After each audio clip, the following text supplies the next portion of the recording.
Good evening અને આજે મકાઈ થઈ છે 41 દિવસ 41 દિવસની ઉત્તરાયણના દિવસે મૂકી હતી અને તમે જોઈ શકો છો કે સાંજનો સમય અને આ જુઓ સૂરજ ડૂબવા પહોંચી ગયો છે એ બતાવું તમને. જો આ જુઓ ગામડાની સાંજ કેટલી સુંદર છે અને આ મકાઈ 41 દિવસની થઈ છે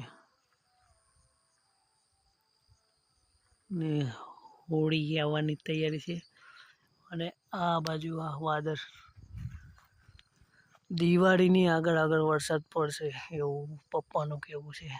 આ ગળબ આવ્યો છે તે વાદળ બધા દિવાળીની આગળ એટલે આજે જે તિથિ હશે અમાસની આગળ એ તિથિ. બાકી તો જો આ ગામડાનું નવા વ્લોગ તો આવે જ છે, તો જુઓ લગ્નના વ્લોગ આવે છે અને એ જ ચાલે છે. હમણાં એક તો સમૂહ લગ્ન થયું છે એનો વ્લોગ આવ્યો છે, એક કાકાના છોકરાનું લગ્ન થયું છે એનો વ્લોગ આવ્યો છે. તો જુઓ અને કોમેન્ટ કરીને જણાવો કેવા છે અને એન્જોય કરો. બસ લાઈક શેર અને સબસ્ક્રાઈબ.